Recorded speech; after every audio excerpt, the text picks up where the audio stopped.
The chest itself appeared ordinary at first glance. It was a simple cedar box, plain and unadorned, its surface darkened and weathered by nearly a century of neglect. Faint scratches and worn lines marked the wood, silent evidence of the many years that had passed since anyone had truly paid attention to it. The box rested quietly in the dim corner of the sacristy, almost forgotten. There it sat like a silent watcher, gathering layers of dust and shadow. Its heavy iron lock, thick with rust and corrosion, seemed to protect more than just whatever lay inside. It guarded a silence here deep, heavy, and almost tangibly that had lingered over Street Gideon's Church for generations. This chest was not merely an old piece of furniture tucked away in a forgotten corner. It was a sealed container of time itself. Hidden inside was a secret so powerful, so deeply buried, that when it finally came to light it would do far more than reveal a forgotten story. It would reshape the known history of a small Louisiana parish and send ripples through the proud lineages of its oldest families.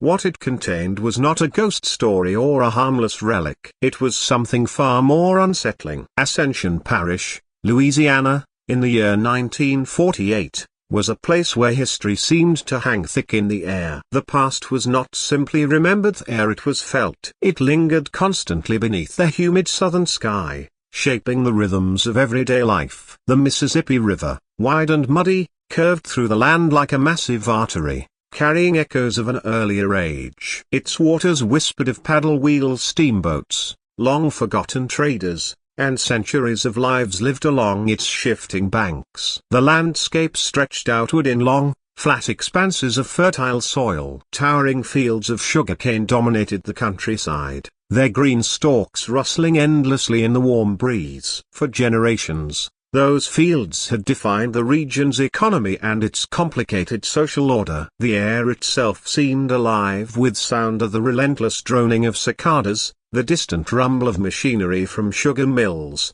and the occasional creak of wagons rolling down dusty parish roads. Everywhere there were scents unique to southern Louisiana. Damp earth warmed by the sun, the sweet perfume of blooming magnolia trees, and drifting faintly through the air was the thick, sugary smell of molasses rising from nearby mills where harvested cane was processed into syrup and sugar. Ancient live oak trees lined many of the roads, their twisted branches stretching outward like the arms of old guardians. Draped from those branches hung long curtains of Spanish moss, swaying gently in the breeze like ghostly veils. Beneath them, narrow country roads formed shaded tunnels of green, offering brief relief from the relentless heat of the southern sun. This was a South that was still trying to understand itself. The Second World War had ended only a few years earlier, and its impact had begun to reshape parts of the nation. New industries were emerging, new ideas were spreading. A sense of rapid change and progress had begun to take hold in many American cities. But in Ascension Parish, life moved at a far slower pace. Here, traditions held firm. Customs passed down through generations remained deeply respected. The old plantation homes scattered across the countryside stood as reminders of a powerful but complicated past. Some of those houses were still grand and well maintained, their wide porches and tall columns gleaming in the sunlight. Others had begun to decay slowly under the relentless Louisiana humidity. Vines crept across their walls. Roofs sagged under years of neglect. Yet even in their decline, those houses remained monuments to an earlier era, an era of great wealth and power built upon the forced labor of enslaved people. The social structure of the parish had begun to change, but the marks of that history still shaped daily life. Race, class, and tradition were woven tightly together into a complicated and often unspoken social order. Amid this landscape stood Street Gideon's Church. Nestled quietly within a grove of old pecan trees, the church was modest in appearance but rich in history. Built of white painted clapboard, it rose gently from the surrounding earth, its simple steeple pointing toward the vast Louisiana sky. Street Gideon's had been constructed in 1850 on land that once belonged to the sprawling Blaine Plantation, one of the largest and most prosperous sugar operations along the Mississippi River corridor. For nearly a century the church had served as a spiritual center for the local community. Its congregation was largely white and deeply rooted in the parish, many families tracing their presence in the area back several generations. Inside the church, sunlight filtered through simple stained glass windows. Colored patterns spread across rows of worn wooden pews, illuminating a space that had witnessed countless sermons, weddings, funerals, and prayers. For decades, Street Gideon's had offered comfort and stability to its congregation. It was a place where traditions were preserved and faith remained steady. Yet beneath its quiet surface, the ground itself held secrets far older and far darker than anyone in the congregation realized. It was into this world, where old traditions quietly met the slow arrival of change, that Roy Drain arrived in the late spring of 1948. Roy was only 27 years old, but his experiences in the war had aged him beyond his years. Deep lines of quiet understanding marked the corners of his eyes. Before the war, Roy had been a carpenter. He had grown up working with wood, learning how to measure, shape, and repair structures with patience and care. His hands were rough and calloused from years of labor,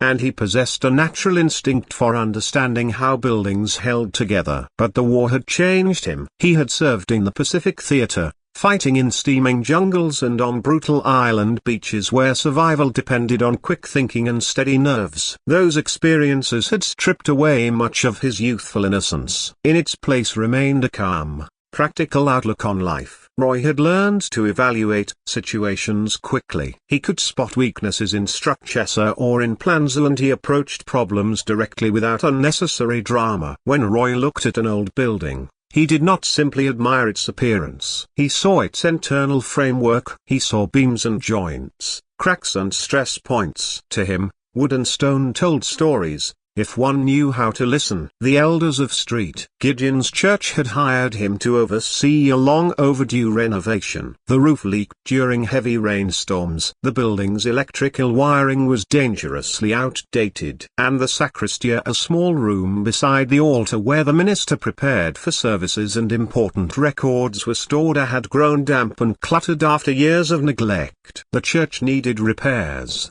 but the elders wanted the work done carefully. They wished to modernize the building while preserving its historical character. Roy, with his quiet professionalism and steady demeanor, seemed like the perfect man for the job. He arrived carrying his toolbox, a rolled bundle of blueprints, and a practical mindset focused entirely on wood beams, plaster, wiring, and roofing. Ghost stories and local legends held no interest for him. He had come to fix a church. What he did not know was that the church itself was about to change him, perhaps forever. During his first few days on the job, Roy carefully inspected the building. He reinforced weak beams, patched damaged areas, and began clearing away decades of clutter that had accumulated in storage spaces. The sacristy was particularly full of forgotten objects. Dust-covered hymnals lay stacked in leaning piles. Old ceremonial garments hung moth-eaten in wooden cabinets. Yellowed parish bulletins filled boxes along the walls. A collection of tarnished communion chalices sat unused on a narrow shelf. It was while sorting through this forgotten collection that Roy first noticed the chest. Hidden behind a stack of old sermon notes,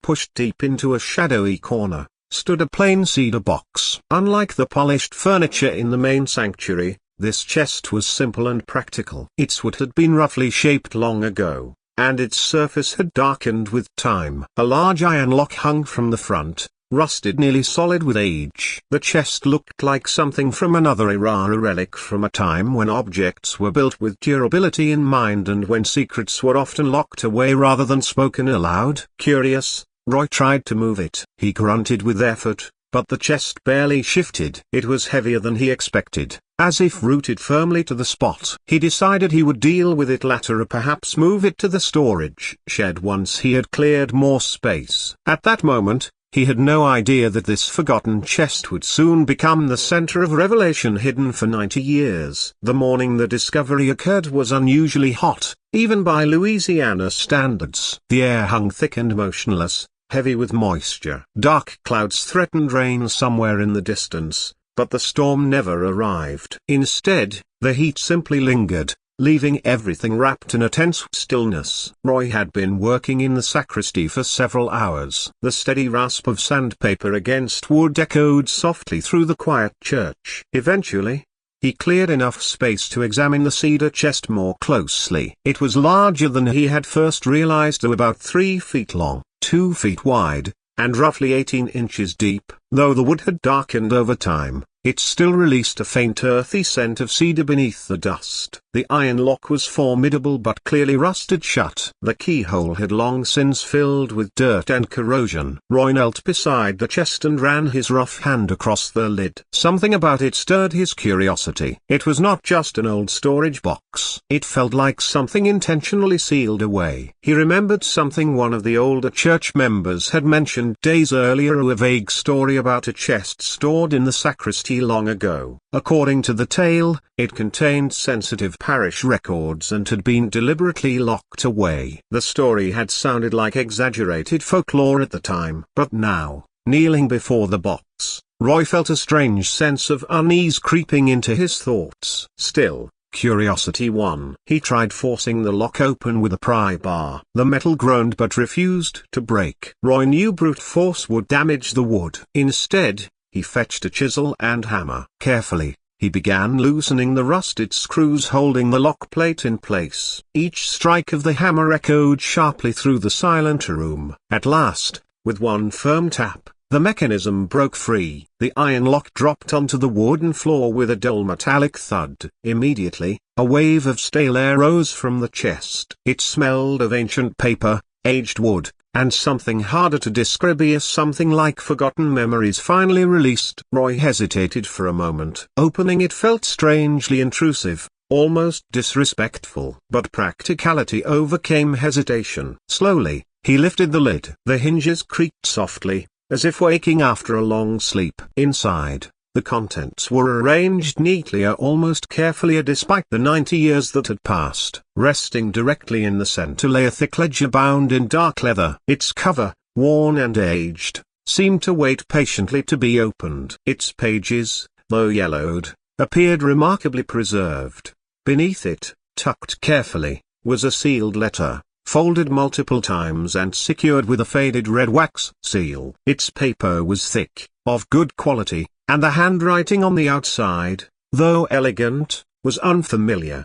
Beside these, a second document, a formal-looking parchment, was rolled and tied with a thin, brittle ribbon. And then, almost hidden beneath the ledger, was a small hand-drawn map, its lines faded, but still discernible, sketched on what looked like a piece of heavy linen. Finally, nestled in a corner wrapped in a piece of surprisingly soft, faded cloth, was a small, delicate object, a woman's hair comb carved from bone. Its teeth still intact. Roy stared, his mind struggling to process the unexpected tableau. This was no ordinary collection of forgotten parish records. The meticulous arrangement, the sealed letter, the map, the personal item. They all spoke of deliberate intent, of a story carefully preserved, waiting for its moment to be told. He reached in, his fingers trembling slightly, and carefully lifted the ledger. Its weight was substantial, its leather cover smooth and cool beneath his touch. He opened it to a random page, and his eyes fell upon the elegant, precise script of Aldous Vauclair, the name he recognized from the church's founding history. The entries were chillingly formal, a meticulous accounting of human lives. A sudden sharp rap on the sacristy door made Roy jump. Reverend Clyde Arsenault, the elderly pastor of St. Gideon's, peered in, his spectacles perched on the end of his nose. "Roy, my boy, everything all right in here?" Heard a bit of a commotion. Reverend Arsenault was a man of 78, his hair a wispy white halo around a kindly weathered face. He had served St. Gideon's for over 40 years, a gentle shepherd to his flock, his sermons filled with comforting parables and calls for community harmony. He represented the unbroken continuity of the church, a living link to its past, though he knew nothing of the chest's true contents. He had inherited the sacristy and the chest within it, as simply another fixture of the old church, a relic of a time before his own. Roy, still holding the ledger, turned slowly. His face was pale, his usual practical demeanor replaced by a look of profound bewilderment. "Reverend," he began, his voice a low murmur, I think you need to see this." He gestured to the open chest, its contents now fully revealed in the dim light filtering through the sacristy window. Reverend Arsenault stepped inside, his eyes widening as he took in the scene. He saw the ledger in Roy's hands, the sealed letter, the map, the comb. His gaze settled on the chest, then on Roy's face, then back to the chest, as if trying to reconcile the mundane reality of the old box with the extraordinary implications of its contents. A tremor ran through his frail frame. "The chest," the Reverend whispered, his voice barely audible. It was never to be opened." He moved closer, his hand reaching out, then hesitating as if afraid to touch the artifacts of a forgotten past. His eyes, usually twinkling with gentle humor, were now wide with a dawning horror. Roy watched as the color drained from the old man's face, leaving it ashen. It was the face of a man watching his life's foundation crack beneath him.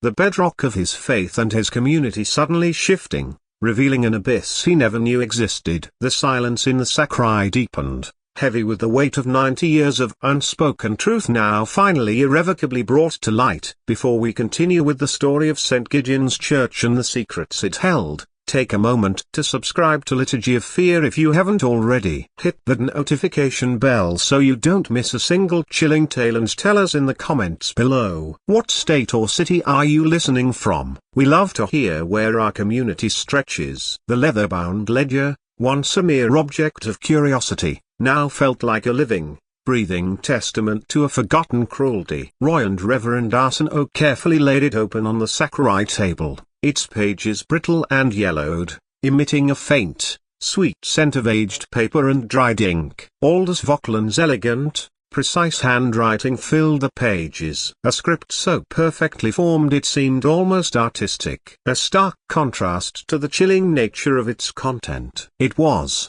as Roy would later reflect, the penmanship of a man who had convinced himself that what he wrote was not monstrous, but merely an orderly accounting of his earthly possessions. The ledger was a meticulous record of the enslaved people on the Vauquelin plantation, spanning from 1839 to 1857. Each entry was a stark, dehumanizing catalogue, reducing human beings to commodities, their lives quantified in dollars and cents. Yet within this cold accounting, Aldous Vauquelin's personal notes scribbled in the margins or beneath the formal entries revealed a profound and disturbing awareness of the very humanity he sought to deny. Roy, his brow furrowed in concentration, began to read aloud, his voice low and steady, giving voice to the silent records. Nora, he read, his finger tracing the elegant loops of the name. Age approximately 19 in 1839. Assigned value $700. Intelligent,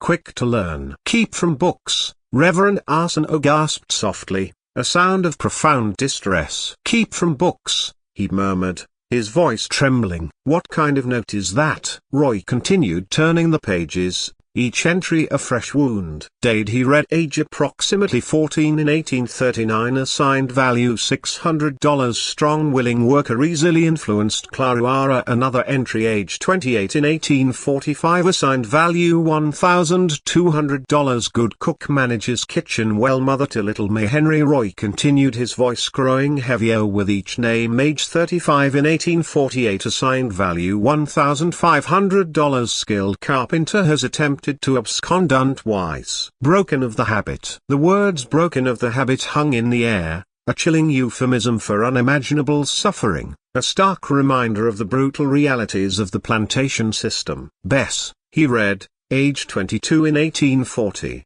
assigned value $900. Field hand, good with cotton, sister to Tom, followed immediately. Age 20 in 1840. Assigned value 950. Field hand strong. Watch his best too closely. The ledger continued a litany of names, ages, and assigned values. Each entry a life reduced to a number. The dollar values, ranging from $600 for a young, strong male to $1,800 for a highly skilled individual, were historically accurate. For enslaved people on a Louisiana sugar plantation in the 1840s and 50s, these were not abstract figures. They represented the brutal economic reality of human bondage. Little May, Roy Reed, his voice softening almost imperceptibly.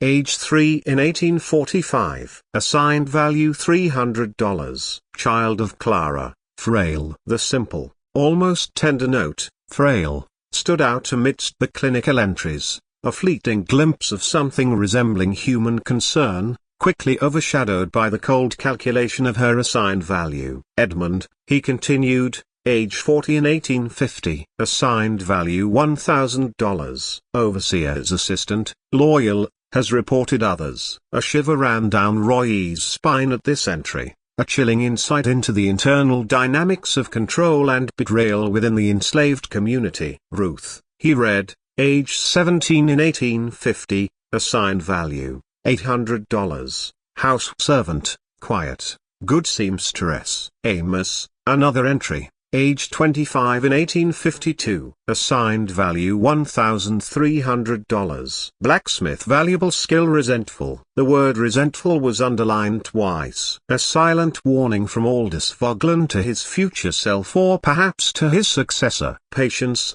Roy Reed, his voice steady despite the growing weight in his chest. Age 30 in 1855, assigned value $1,400. Wet nurse, good with infants, has lost two of her own. The raw, unvarnished tragedy of that last note, casually appended to an inventory, was almost unbearable. It spoke volumes about the casual cruelty, the profound disregard for human suffering that underpinned the entire system. George, age 28 in 1855. He did not take them to a courthouse. He did not give them to a newspaper. And he did not turn them into a public spectacle. Instead, he placed them where history itself could hold them, within the quiet protection of scholarly record. There, the documents could be preserved carefully, studied responsibly, and perhaps someday fully understood by future generations. Margaret Turow, however, was determined that the truth would never be buried again. With her usual precision and unwavering determination,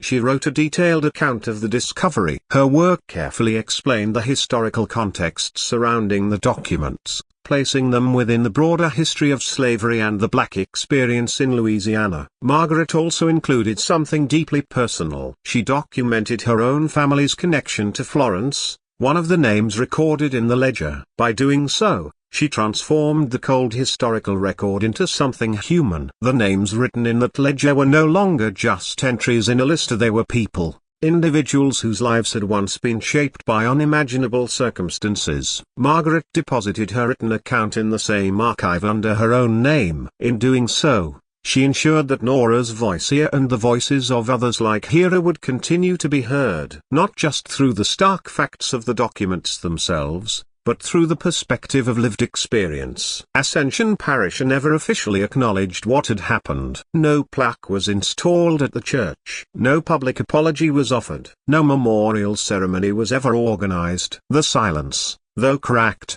largely remained. The old plantation families continued living their lives much as they always had. But their histories were now quietly stained by a truth that had been uncovered after generations of concealment. Street Gideon's Church continued to hold its weekly services. The pews filled again each Sunday with descendants of the very families whose names appeared in the documents, and, unknowingly, with descendants of some of the enslaved people listed within the ledger as well. The church building itself had been successfully renovated. The roof no longer leaked. The wiring had been modernized. Structurally, it was stronger than it had been in decades. But spiritually, something had changed. Its foundation had been shaken by the revelation hidden inside that cedar chest. The building would forever carry the weight of the secrets once kept within its walls. The archive in New Orleans, however, held the truth safely. And there, within the quiet halls of preserved history, Nora's voice waited patiently, preserved in ink and paper for a future time when the world might be ready to truly hear it. Yet even after the documents had been carefully catalogued and placed in the archive,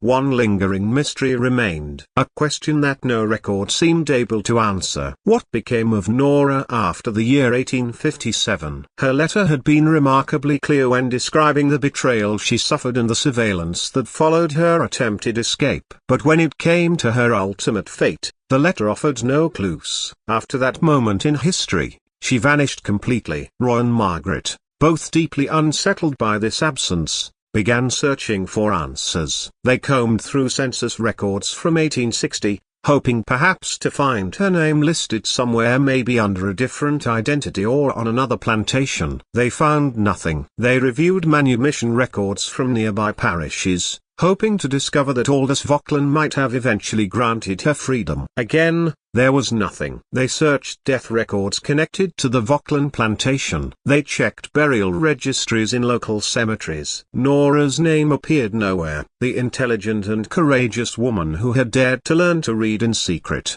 who had planned an escape, and who had documented a painful truth with such careful clarity, simply vanished from the official record after the summer of 1857. In the plantation ledger she existed only as a number, a property. In her letter she existed as a powerful voice. But beyond those documents, history offered nothing but silence. It's as if she simply stopped existing, Roy said one evening, frustration clear on his face as he reviewed another set of empty records. Margaret stood quietly by the window, looking toward the distant fields where rows of sugarcane stretched endlessly beneath the Louisiana sun. Maybe that was her final act of resistance, she said softly, to become unrecordable, to slip beyond the system that tried to define and control every part of her life. Did Nora eventually escape?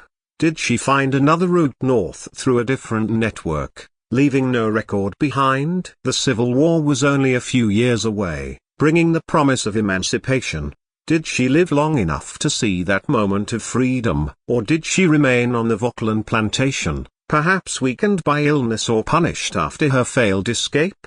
Did she die quietly, her passing unrecorded, just as her life had been controlled and diminished by the system that enslaved her? No one knew. And perhaps that uncertainty was the most honest ending the story could offer. It served as a painful reminder of the countless lives lived under slavery, lives that were rarely documented, rarely remembered, and often deliberately erased. Entire human stories disappeared into silence, their fates determined by those who believed they owned them. Nora's final words, written in her letter, echoed in Roy and Margaret's minds. I have done what I could with what I had. The rest belongs to time. It was a sentence filled with resignation, but also with hope. Nora seemed to understand that even if her own fate remained unknown, the truth she recorded might one day find its moment. Her disappearance was not defeat. It was proof that history cannot fully contain the human spirit. Nora, the woman who secretly learned to read, who dared to plan an escape, and who recorded a truth powerful enough to shake a community nearly a century later, remained, even in absence, unforgettable. She became a symbol of countless untold stories, of quiet acts of resistance, of dignity that survived even under unimaginable oppression. Her final mystery was not emptiness. It was a space filled with echoes of lives that history never fully recorded, yet whose existence left a lasting mark on the world. Roy Drain, the carpenter who had opened the cedar chest, carried the weight of that discovery with him for the rest of his life. He never spoke publicly about it. He never sought recognition or fame for what he had uncovered. But the experience changed him. The quiet pragmatism he had developed during the war deepened into a profound awareness of how much history remains hidden beneath the surface of everyday life. He continued his work as a carpenter, building and repairing structures throughout the region. His hands remained busy with wooden tools, but his thoughts often returned to the sacristy of St. Gideon's Church, to the smell of old paper and cedar, and to Nora's steady, thoughtful voice. After his death in 1989 at the age of 68, A private journal was discovered among his belongings. Inside was a final reflection about the chest. The worst thing about that chest wasn't what was inside it, he wrote. It was knowing it had always been there. Every Sunday, every wedding, every funeral, people gathered on what they believed was holy ground, never realizing what truth lay beneath it. That chest taught me something important. The past isn't dead, it's just buried. And sooner or later, someone is going to dig it up. The cedar chest itself was eventually donated to a museum in New Orleans. Empty of its original contents, it became a historical artifact, a quiet reminder of the discovery that had once shaken an entire community. Nora's small bone comb, however,